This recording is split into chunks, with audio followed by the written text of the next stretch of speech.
Hello everybody, welcome back to my YouTube channel. If you are new here, welcome. I'm going to try my best to explain the correlation of exercising and your blood sugar, specifically just your blood sugars dropping hours after you work out and why. It's hard to not incorporate everything to give a full understanding, so I'm trying my best to make it into segments of this is the topic I'm talking about. I don't know where I want to start with all of this, because my mind goes all over the place, and in my mind it makes sense, but you're probably not going to understand if I don't make sense. So let me start out with being in school. I did not always work out consistently. I would go on a really good kick of working out for like a couple weeks at a time, and then finals would happen or exams, or I'd be home for break and I just would be busy with friends and family and I just wouldn't work out. So those times of where I'd work out inconsistently and then go on the kick of where I would be consistent, I would always notice that my blood sugars would go low, or I would be working out not very consistently, so I wouldn't really see much fluctuation with my blood sugars. And then when I would work out consistently, so let's say I'd go from working out 3 times a week to working out 5 to 6 times a week, I would go low before bed, and guaranteed I would be low in the middle of the night, probably like 2 or 3 a.m. And I'm just going to explain just kind of how why your body does that, how to kind of track it. This is not like a perfect plan. Things will happen. Your body, you can never predict what your body's going to do for the most part. So, well, I guess I can predict that I'm going to go low, but you're not going to avoid being low every single time. That makes sense. So I'm just going to explain kind of more of the why you can go low. So when you're working out, your muscles are obviously working hard, and to get energy, your muscles are taking in glucose or sugar, same thing. It's taking in the glucose and giving you the energy, but also your muscles are more insulin sensitive, so it takes in insulin a lot easier. So when you are working out on a regular basis, that's why exercise is important as a diabetic, because it can help regulate your blood sugar. So if you are kind of on if you have a higher A1C, which is A1C tracks your blood sugars over a 3-month period, kind of just spits out this is your average blood sugar. If you are higher, that's why exercise can help, because it will regulate it. Your muscles are taking in the insulin like more effectively. And there's obviously a lot more that goes into it, but on the lowest level possible. That's why exercise can benefit diabetics, pre-diabetics, type 1, type 2, and just help even non-diabetics in general. It just kind of regulates. Exercise helps in so many ways. In a non-physiological way, your body is just catching up to what a normal person can do. So if I am going at 8 a.m. and going to work out a ton, or maybe like right after work, which is what I do now, and I do a bunch of either if I'm lifting, or I do a HIIT workout, or I get on the treadmill or the Stairmaster, that's just my body's working hard to do all this stuff in the simplest way possible. My body is just catching up, is how I like to think of it. And that's why, so at night when it's resting, it's been hours after, your muscles are still taking in the insulin. That's why your blood sugar will drop. I think my body is extra sensitive when I initially go from an inconsistent workout routine to a consistent workout routine. Once I start going more consistently, so let's say like 3 or 4 weeks in, where I am regularly going 5 to 6 days a week, I notice that I'm not dropping low at night or in the middle of the night. But initially that first week to maybe even 2 weeks, I'm waking up at 2 or 3 in the morning with a low blood sugar, which is just annoying because you want to be sleeping and you have to go and get a juice box. But no matter what, like physical activity will make you sensitive to insulin, which is why your blood sugar will drop. And in my terms, it's just your body catching up with the activity that you have done. So when you're resting at night, your body's like, okay, we did all this exercise. This is me. I go work out around 4 o'clock every day. And then I'll eat dinner, do my insulin for my dinner.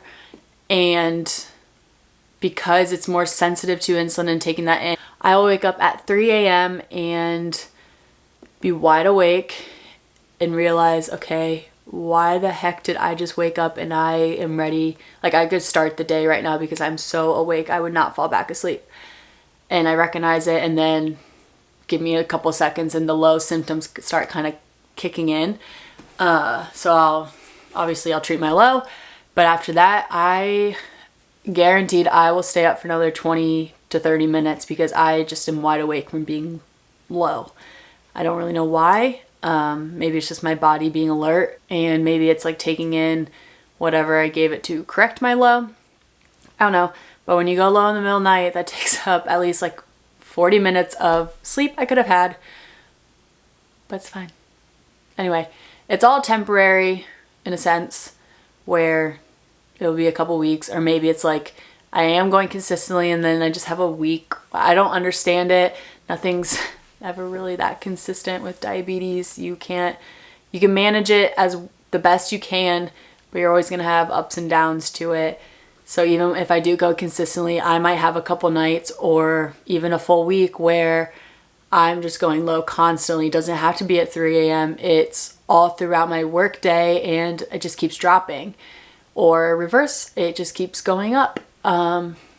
There's so much that goes into your blood sugars. You should always be monitoring and checking your blood sugars. But adding exercise, maybe if you aren't used to exercising as consistently, or even if you are exercising, you should be testing even more than just your normal. So testing before a workout and after a workout.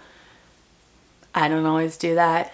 It's a lot easier said than done. It's just, if you think about it, I'm testing when I wake up, before I eat, after I maybe eat sometimes, or if I feel low or I feel high, right before bed, in the middle of the night I'll test. Like, you're testing your blood sugar so much, so it's like, test and track your blood sugar is a lot easier said than done when it's an everyday routine that you're doing it at least 5 times a day. But it is important, especially if you're starting to work out, to at least test before and after your workouts to just kind of track patterns and when your blood sugar might drop or spike.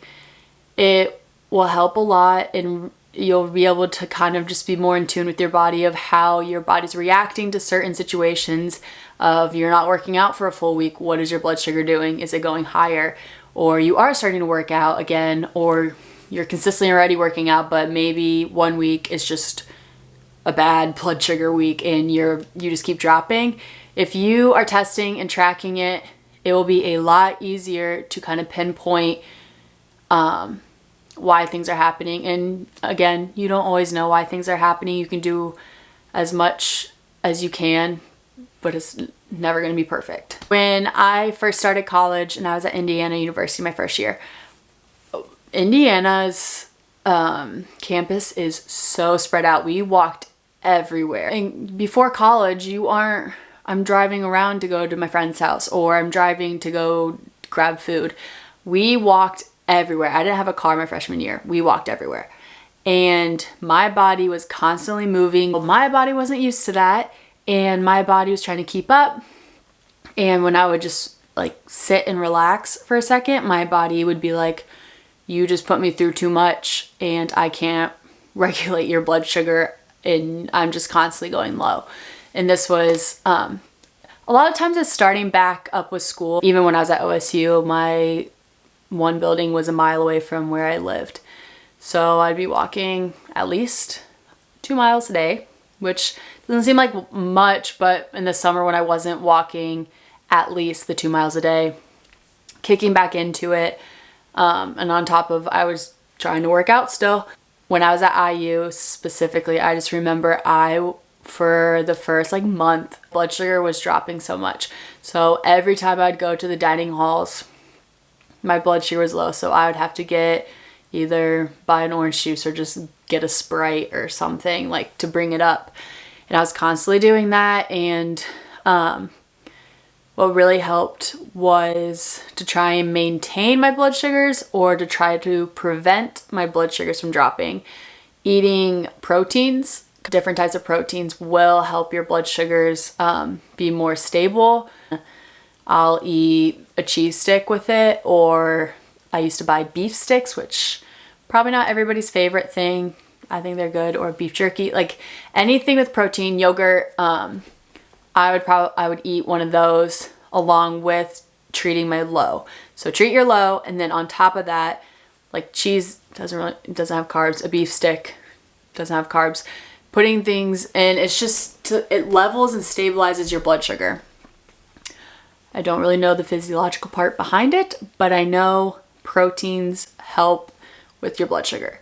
So if you are noticing that, and maybe you don't even have to be diabetic for this, if you kind of notice yourself dragging a little bit after a workout or a couple hours after a workout, eat a beef stick, eat a cheese stick, eat yogurt, or any type of protein, like a small snack. That's all I had. And I still eat a lot of cheese sticks. I love cheese. But that does help blood sugars, and I recommend that. So on top of just tracking as best you can and being realistic about it as best as you can, track your blood sugars, and you will be able to at least see a pattern.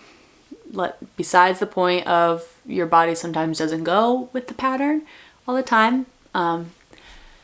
But hopefully that helps. And then also adding a little more protein to your diet when your blood sugars are kind of going crazy.